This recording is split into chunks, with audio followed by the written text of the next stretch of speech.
So, at the end of the day, I think Sony is in a weird kind of spot because they're in a place where they don't have a lot of first party content, but at the same time, their console's not selling terribly bad. It's selling pretty well. I mean, we're in year 4, and it's pretty much right on par with what the PS4 did, which maybe you could look at as a good thing, maybe you can look at it as a bad thing.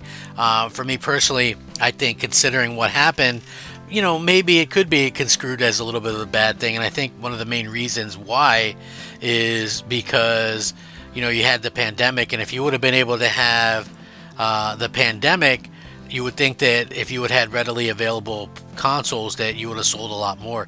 Same thing for Microsoft. I felt like Microsoft really took some bad bets on cloud gaming, and they made some of these choices that they probably regret pretty much right now, and that's really just a unfortunate kind of situation all around. But anyway, regarding the PS5 Pro, I did a video that maybe it was like kind of hinted at that it was possibly going to be delayed, and there's actually an update to that according to this leak. So I'm going to link this in the description. You guys can check it out. Let me know what you think. I am Crap Gamer. This is Crap Gamer Reviews, of course, back with another video, doing my best to keep you guys informed in the gaming world. If you enjoy my content, please leave a like and subscribe, and possibly even share it out. Make sure you slap that like button first and foremost, though. So here we go. The latter half of 2024 is finally here, and questions have begun to emerge a lot more frequently about PlayStation 5 Pro's future. Like, is it still happening? Where is it? How come Sony isn't talking about it? Will the PS5 Pro be released in 2024? Is it going to be delayed?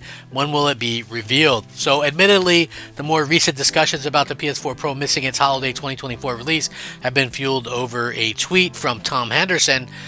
People understandably took a relatively passive comment as if it was implying that the PS5 Pro would miss its holiday 2024 release or be canceled entirely, but that isn't the case as of the time of this. So I'm going to, like I said, link this in the description. You guys can check it out. Developers can submit their applications supporting the PS5 Pro to CertOps, which is PlayStation Certifications and Operations, on July 30th, a date understood to have been finalized as far back as 18 months ago. Now, in addition, all applications for the PlayStation 5 on games that will be released after September 15th will be required to support the PlayStation 5 Pro. This does not mean the PS5 Pro will release on September 16th. So although not an exact release date, the information which was released by PlayStation earlier this week to developers suggests that the PlayStation 5 Pro is still on track to be released later this year. So again, it does seem like it's going to be released later this year. We'll see how that kind of works out for Sony. I think, like I said, it would have made sense if they didn't release it. Like, I can understand, I could make arguments for either side of this, because at the end of the day, you really need consoles, need games, right? And so if you don't have games to push these things, then that's a really unfortunate situation that you can find yourself in. So, again, we're in this weird kind of situation, but Sony looks like they're going to show off this thing sometime in September, and a lot of people are pointing to a middle of September kind of announcement for this thing, and then they're going to really kind of go into specifics later on when they do a Tokyo Game Show, because this is the first time they're doing a Tokyo Game Show in a long time. So you can imagine they're going to want to try and build that up and get as much out of there as they possibly can. So to me, that makes a absolute ton of sense, and it's something that I'm excited to see, because again, it wasn't something initially that I wanted. Right, the PlayStation 5 Pro, I was like, oh wow, pay a PlayStation 5 Pro, who cares really?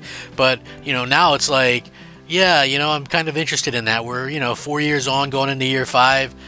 Give me that, I would like to get that. So anyway, documents sent back in 2023 showed that the PS5 Pro release date, which, if memory serves correct, was the latter half of November of 2024. Despite the PS5 Pro seemingly being on track, several sources have been apprehensive about the console's release later this year, primarily due to the limited number of first-party games that will use its features. However, regarding documentation, 90 to 95% of the reporting involves documentation sources. Nothing implies that the PS5 Pro has been delayed or canceled in any way, shape, or form. Officially, PlayStation has yet to confirm or even acknowledge the existence of the PS5 Pro publicly. Still, developers are working hard behind the scenes on the PS5 development kits, with the Pro testing kits also being distributed this past spring. Now, as for when the PS5 Pro will be announced, it likely will fall in line with the PlayStation 4 Pro marketing announcements, which saw the console announced in September. As many people in the community pointed out, Sony is set to be at the Tokyo Game Show in September, making it the first time that the company has been to the show in 5 years. If the PS5 Pro is announced at the event, it will remain to be seen, but speculation that the Sony PlayStation could be at the show to talk about the Pro and its features and reveal it earlier in the month instead. So that's kind of where I'm at with it. I think that it is a situation where they will announce it sometime earlier in September. And people go, well, why haven't they announced it so far? Well, here's the thing. If you're trying to sell people a console, which they are, they're trying to sell PS5s, right? You don't announce the Pro that early, because what happens is people will specifically hold off, and then you're selling nothing. So you're going to try to sell, I guess it could be construed as something kind of shady, but to me, like the average person wouldn't care to begin with. But, when you see some of these things kind of come up the way that they do, I can understand why people kind of question it and go, oh, well, what's going on here? Are we getting a PlayStation 5 Pro? When are they going to announce it? When are they going to do this? When are they going to do that? So I could definitely see that. And I could also see Sony wanting to kind of push,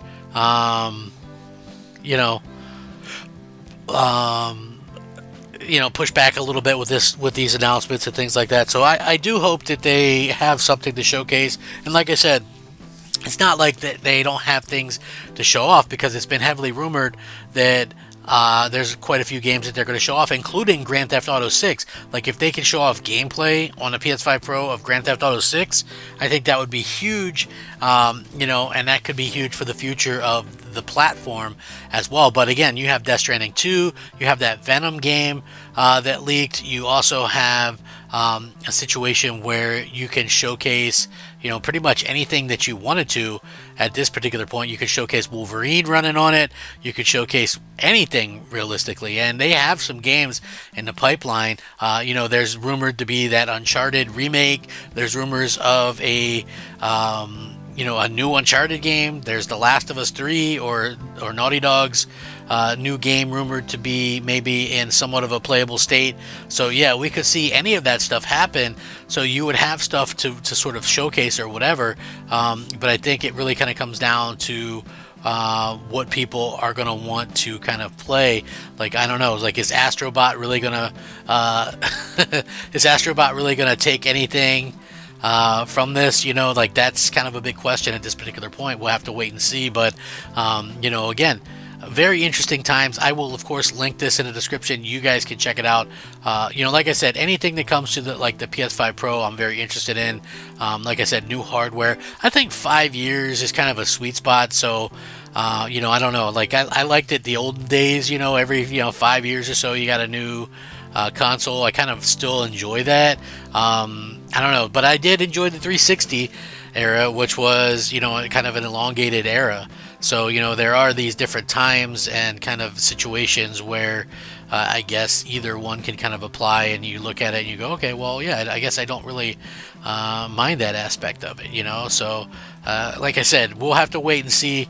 It is an exciting time. Just new hardware in general tends to be quite exciting, and we'll have to see how that kind of works out for everybody involved. I know it could be a very bad situation for Microsoft, because guess what? Microsoft doesn't have anything to really go against a PS5 Pro. They just basically have a white painted Xbox Series X without a disk drive, and somehow that's going to really push a lot of Xbox sales. Apparently, I don't know. I don't know. Like I said, it's been a weird sort of generation because we're not getting the stuff that we thought we would get. And a lot of the stuff that we are getting isn't exactly great, and there's a lot of reasons for that, unfortunately. I think one of the main reasons is because so many of these companies are focused on things that aren't making a game fun, and that's kind of ruining it. The same way that Disney is kind of ruining Star Wars and some of these other things, I think gaming is kind of suffering through that as well right now. So we'll see how it all shakes out, though. Very exciting times. Thanks for watching. Rack 'em up. Crap Gamer out.